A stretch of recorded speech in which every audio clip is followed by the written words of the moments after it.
कुछ वीर एवं वीरांगनाओं की कहानियां सिर्फ इतिहास में नहीं, हमारे दिलों में भी बसती हैं। जी हाँ, उन्हीं में से एक है रानी पद्मावती। इतिहास में रानी पद्मावती की सुंदरता के साथ शौर्य और बलिदान के भी विस्तृत वर्णन मिलते हैं। सियाल द्वीप के राजा गंधर्व सेन की पुत्री पद्मिनी का विवाह चित्तौड़ के राजा रतन सिंह से हुआ था। रानी बहुत खूबसूरत थी और उनकी खूबसूरती पर एक दिन एक दिल्ली के सुल्तान अलाउद्दीन खिलजी की बुरी नजर पड़ी। अलाउद्दीन किसी भी कीमत पर रानी पद्मावती को हासिल करना चाहता था, इसलिए उन्होंने चित्तौड़ पर हमला कर दिया, जिसके बाद रतन सिंह युद्ध में वीर गति को प्राप्त हुए और रानी ने राजपूत रामिणियों के साथ जौहर की अग्नि में आत्माहुति। श्रुति ये है कि अलाउद्दीन खिलजी ने दर्पण में रानी का प्रतिबिंब देखा था और उसको सम्मोहित करने वाले सौंदर्य को देख वह अभिभूत हो गए थे। लेकिन रानी ने अपनी लज्जा को बचाने के लिए जौहर करना बेहतर समझा, अर्थात एक संस्कारी और वीर नारी के चरित्र पर किसी भी तरह की काल्पनिकता समूचे भारतीय समाज के लिए असहनीय। दोहराती हूँ, सुनो रक्त में लिखी हुई कुर्बानी, जिसके कारण मिट्टी भी चंदन है राजस्थानी। रानी पद्मावती का साहस था न्यारा, आग में कूदकर निभाया वचन सारा। जान की बाजी लगाना था जिसका जाने, खून का प्यासा देख दुश्मन भी हुए शहीद। आ धरती गोरारी मीठे भीतारी रणवीरारी शूरवीरारी अटे खून सस्तो है पर पानी महंगो है। शीश कटैया धड़ लड़ैया आसान है राजस्थान री, सगली दुनिया बोल रही है आ धरती है बलिदान री। यह है मेवाड़ के वीर महाराणा प्रताप। महाराणा प्रताप मेवाड़ में सिसोदिया राजवंश के राजा थे। महाराणा प्रताप को मुगल शासकों के सामने कभी न दिखने के लिए याद किया करता है। कई वर्षों तक बादशाह अकबर के साथ युद्ध कराने वाले महाराणा प्रताप की प्रेरणा की तरह है, इसलिए इन्होंने अपना सारा जीवन राष्ट्र और धर्म की रक्षा के लिए समर्पित कर दिया था। इसलिए इतिहास में इनका नाम आज भी वीरता और दृढ़ प्रतिज्ञा के लिए अमर है। इनकी प्रतिज्ञा थी, जब तक शरीर में प्राण है मेवाड़ की स्वतंत्रता पर आंच नहीं आने दूंगा। और सन 1576 में हल्दी घाटी की भूमि पर प्रताप और अकबर की विशाल सेना के माध्यम युद्ध हुआ। संख्या में कम होते हुए भी प्रताप शेर की तरह लड़े। उनका चेतक घोड़ा हवा से बातें करता रहा। चढ़ चेतक पर तलवार उतार रखा था। उत्तल पानी का राणा प्रताप सिर काट काट करता था सफल जीवन को। पृथ्वीराज चौहान भारत के महान सम्राटों में से एक थे। इनको भारत का अंतिम हिंदू सम्राट माना जाता था। इन्हें राय पिथौरा के नाम से भी जाना जाता था। इनकी वीरता और साहस ने इतिहास के पन्नों में अमिट छाप छोड़ी है। अजमेर के साथ दिल्ली के साम्राज्य पर राज करने वाले पृथ्वीराज चौहान अपनी अद्वितीय युद्ध कौशल, न्यायप्रिय और देशभक्ति के लिए प्रसिद्ध थे। उन्होंने अपनी पूरी जिंदगी भारत की संस्कृति और भूमि की रक्षा में समर्पित कर दी। सबसे बड़ी लड़ाई तराइन युद्ध में उन्होंने कई बार विदेशी आक्रमणकारी मोहम्मद गौरी को हराया और अपने स्वतंत्रता की रक्षा की। वह एक योद्धा होने के साथ साथ वे एक आदर्श राजा भी थे, जिन्होंने अपने राज्य में न्याय और सामर्थ्य की स्थापना की। उनके वीरता और बलिदान आज भी हमारे दिलों में जीवित है और हमें अपने देश और संस्कृति के प्रति सम्मान और प्रेम सिखाते हैं। पृथ्वीराज चौहान की वीरता यह दर्शाती है कि साहस और धैर्य से बड़ी चुनौतियों का सामना किया जा सकता है। करते ही शत्रु को सामना, लेकर हथेली पर अपनी जान, करते विजय का वर्ण चाहे खोने पड़े अपने प्राण। ऐसे वीरों को मेरी तरफ से शत-शत प्रणाम। सिंहासन हिल उठे, राजवंशों ने भ्रुकुटी तानी थी। बूढ़े भारत में आई फिर से नई जवानी। गुमी हुई आजादी की कीमत सबने पहचानी। दूर फिरते को करने की सबने बनी। चमक उठी सन 57 में वो तलवार चुराने की। बूंदे ले लगे रोटी में हमने सुनी कहानी। खूब लड़ी मर्दानी झांसी की। कान खोल के लाला की लक्ष्मीबाई नाम पिता की वह संतान अकेली, नाना के संग खेली, नाना के संग पढ़ती, बर्छी डाल कर कटारी बस ही उसकी सहेली थी। वीर शिवाजी की गाथाएं उसे याद जबानी थी, ढूंढे ले हर पेड़ों के मुंह हमने सुनी कहानी थी। खूब लड़ी मर्दानी वो तो झांसी बड़ी रानी थी। चलिए चलते हैं समय के उस सफर पर जहाँ छुपे हैं भारत के गौरवशाली पल। इतिहास में ऐसे योद्धा जीवंत हुए हैं जिनका नाम लेते ही दुश्मनों की रूह कांप उठे। छत्रपति संभाजी महाराज उनमें से एक नाम था जिनके लहू में वीरता थी, शब्दों में विद्वता और हृदय में मातृभूमि के लिए अग्नि। संभाजी महाराज का जन्म पुरंदर किले में हुआ। वे छत्रपति शिवाजी महाराज के ज्येष्ठ पुत्र थे।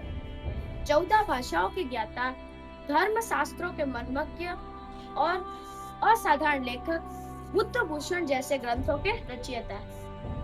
परंतु इनका असली परिचय तलवार की धार पर लिखा गया एक महान योद्धा और लीडर सेनापति। औरंगजेब की लाखों की सेना के सामने इन्होंने अपने स्वराज्य की जोत जलाई रखी। उनका साहस अडिग रहा। इतिहास ने ऐसा बलिदान कम ही देखा है। उनका बलिदान मराठा साम्राज्य के लिए प्रेरणा बन गया। फिर खून बहाए वीरों ने, जब कहर ढाए गैरों ने, हंसकर चूमा फंदों को देशभक्त उन वीरों ने। सच है, विपत्ति जब आती है कायर कोई दहलाती है। सूरमा नहीं विचलित होते, क्षण एक नहीं धीरज होते, रिंगों को गले लगाते, कांटों में राह बहाते। इस कविता को सुनकर आप सभी को आभास हो ही गया कि मैं आपको इसके बारे में बताना चाहती हूँ। जी हाँ, झांसी की रानी लक्ष्मीबाई। जैसा कि आप सभी जानते हैं कि इतिहास के पन्नों पर कुछ नाम सदा अमर रहते हैं और उनमें सबसे तेजस्वी नाम है झांसी की रानी लक्ष्मीबाई। सन 1828 काशी नगरी पंडित गौरवपंत तांबे के घर जन्मी एक चिंगारी मणिकर्णिका। साधारण शरीर पर असाधारण हाथ, जहाँ लड़कियां गुड्डा गुड़ियों से खेलती थी, वो तलवार धनुष की सवारी में रमी। बचपन से ही उसकी आंखों में थी क्रांति की ज्वाला, हाव भाव में था मराठा पराक्रम और शान में था स्वाभिमान। 14 वर्ष की उम्र में उनका विवाह हुआ। झांसी के राजा गंगाधरराव से अब वो बनी रानी लक्ष्मीबाई की बेटियों में जन्मी सामान व्यवस्था को ललकारते हुए रानी ने स्त्री शक्ति को सिंहासन पर बैठाया। सन 1853 में राजा का निधन हुआ और अंग्रेजों ने झांसी को हड़पने का षड्यंत्र रचा। तब लक्ष्मीबाई ने गर्जना की, मैं झांसी नहीं दूंगी। लक्ष्मीबाई बनी क्रांति की ध्वजा। वो घोड़े पर सवार अपने पुत्र को पीठ पर बांधे शत्रु सेना पर ध्वज बनकर टूट गई। झांसी पर कब्जा होने पर उसने हार नहीं मानी। 1858 में रानी अकेली लड़ी, आखिरकार वो वीर गति को प्राप्त हुई। घोड़े पर सवार हाथी चढ़ा, लड़ती रही रानी बनी शक्ति लड़का। का सिर कट सकता है, झुक नहीं सकता, भारत माँ का आंचल मिट नहीं सकता। आज भी इतिहास दोहराता है बानी, अमर रहे झांसी की वीर रानी। हर बेटी कहती है हर की जुबानी, जय हो झांसी की वीर रानी। छत्रपति शिवाजी, एक महान मराठा शासक के बारे में कौन नहीं जानता। छत्रपति शिवाजी एक तरफ वीर योद्धा थे, वहीं दूसरी ओर बेहद दयालु शासक थे। बताया जाता है कि पुणे में जन्मे शिवाजी शाहजी भोसले ने ही मराठा साम्राज्य की नींव रखी थी। उन्हें गोरिल्ला युद्ध तकनीक का जनक भी कहा जाता है। एक कुशल योद्धा और रणनीतिकार होने के साथ साथ वे सभी धर्मों का सम्मान भी करते थे। उनके राज्य में सभी लोग बिना किसी भेदभाव के रहते थे। शिवाजी ने अपनी अनुशासित एवं सुसंगठित प्रशासनिक इकाइयों की सहायता से एक प्रगतिशील एवं योग्य प्रशासन प्रदान किया। भारत की स्वतंत्रता आंदोलन में बहुत से लोगों ने शिवाजी के जीवन चरित्र से प्रेरणा लेकर अपना मन धन न्यौछावर कर दिया। वीरों की यह धरती वीर शिवाजी पालनहार, बुराई जिससे डरकर भागी ऐसी घोषित जीवन की हुकार।